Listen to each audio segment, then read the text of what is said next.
YouTube, what's going on? Hope everyone's doing all right, man.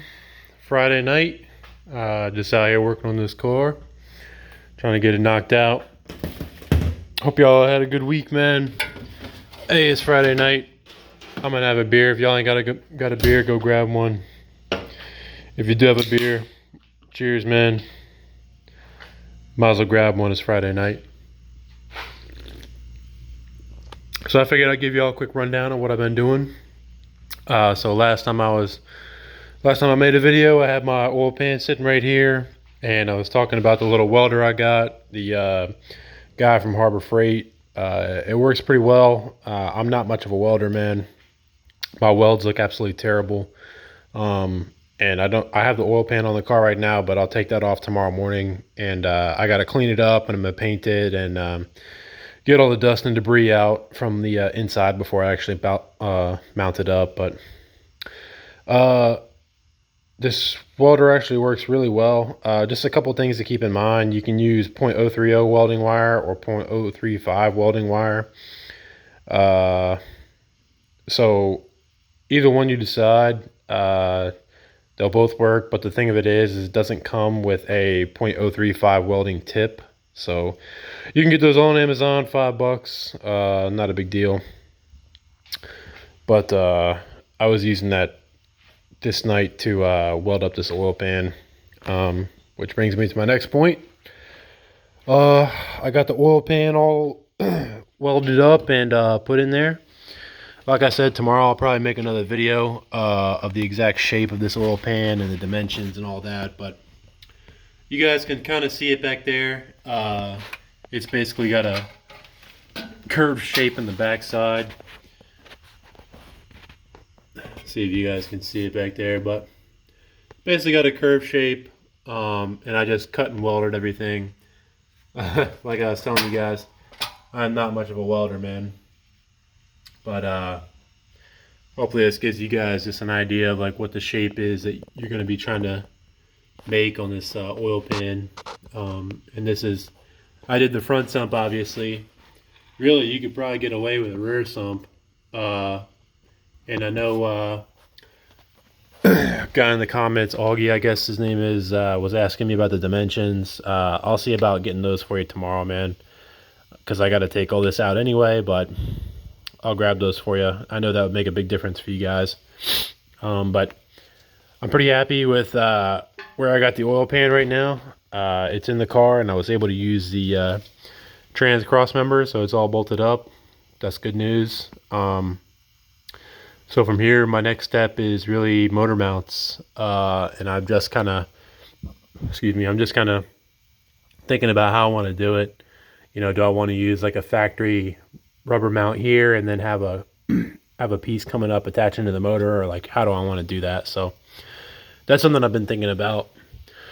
But like I said, that biggest thing was the oil pan, and you can see I kept it all stock, or I kept it original from the back half, and then the front half I just cut basically like the front half of the sump off, and then welded in a little half circle down there. So hopefully y'all can see that. But yeah, that's what I knocked out between yesterday and today. Only other thing that I got done tonight was in the cab here. I'll show that to you. So this shifter I picked up a long time ago. It's on Amazon. I thought it was sick, so I went ahead and rolled with it. But y'all can see I got this offset Sicky shifter right here, and it works. I probably didn't really need to get it, but I was hoping that it would help me move the shifter back. And you guys can see hopefully the transmission, basically like input is back there. It's hard to see, but you guys can kind of see it back there. But basically all I did was take a little piece of steel right here, weld it up, put 2 bolts in it, and then basically did the same in the back down there, and got it all welded up. So not definitely not rocket science, but I think it'll work.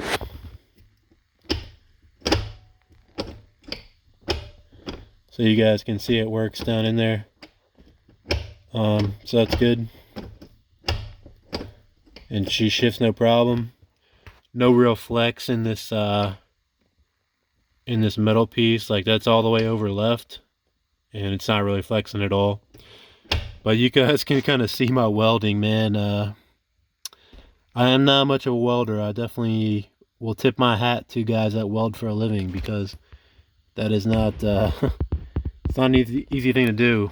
Maybe I don't have the right tool for the job, I don't know, but I think I got a decent welder that I can use, and I just haven't really gotten there. So but pretty excited I got this in, guys.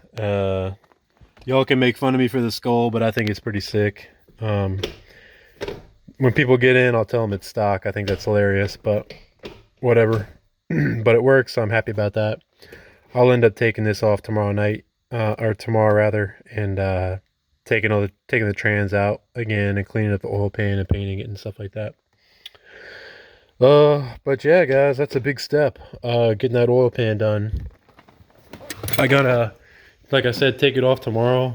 I'm gonna basically like leak test it. What I was doing since I started welding it was basically I'd stick a flashlight on the inside of the pan, and then I would check and see if any light was coming through, and if it did, I would weld that spot up again. So that was kind of my process. I did have to beat the oil pan to like get it straightened again, because when I was beating the shit out of it the first time, it was just too crooked. So I beat the flange out, and it looks pretty good, from what I was able to see. I'll show you guys. This is what I cut off, which was the back side of the oil pan. You can see where I was beating on it. But I'll cut out this dipstick tube and then weld that guy back in there probably tomorrow. So, but yeah, I got that knocked out. Next step is engine mounts, and I may have to order some, just like a flat plate. I have some in my truck, and I'm not sure exactly how I'll go about, if I'll go about using those or something else, but that's the next big hurdle for this project. Only other thing I got to tell you guys is I did get some connectors in the mail. This is just a pack of connectors for the T56. One's for variable speed sensor, one is for the reverse lockout, and then one is for the reverse lights. So you guys can see it right there. I just picked this up on Amazon. I think it was 17 bucks or something. So when I take the oil pan off tomorrow, I'll try and get these wired up, or at least in the trans, so I can start working on that, like at least running the wires into the cab so I can wire them up when I need to. But yeah, guys, I'll probably make a video tomorrow just to show you guys the shape of the oil pan, and then I'll take some measurements of how that thing looks, and then hopefully that'll help some of you guys make determinations on what pan might suit your application. My engine's sitting pretty far back, which I like, and I did use the factory trans cross member. That was my plan. Let me see if I can get under here. I'll show you guys.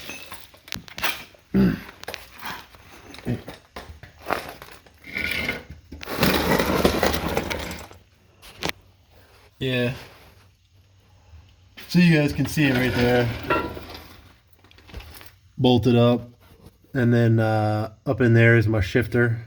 So, but I really wish I didn't have to make a custom oil pan. I really wanted to try and keep it as like factory as possible, but with this transmission, that's just the nature of the beast. I'll just have to clean it up and get it painted, mounted in. But you can see where the trans output shaft is sitting relative to the trans tunnel, and it's pretty centered. It's like right here, and if I was going to put it anywhere, that's probably where I'd want it. So that was kind of my intent with using this trans cross member, to kind of keep the output shaft of the trans in this tunnel. So hopefully I can stick with that, and hopefully it's, you know, all works out for me. But anyway, that's all I really got for you guys right now.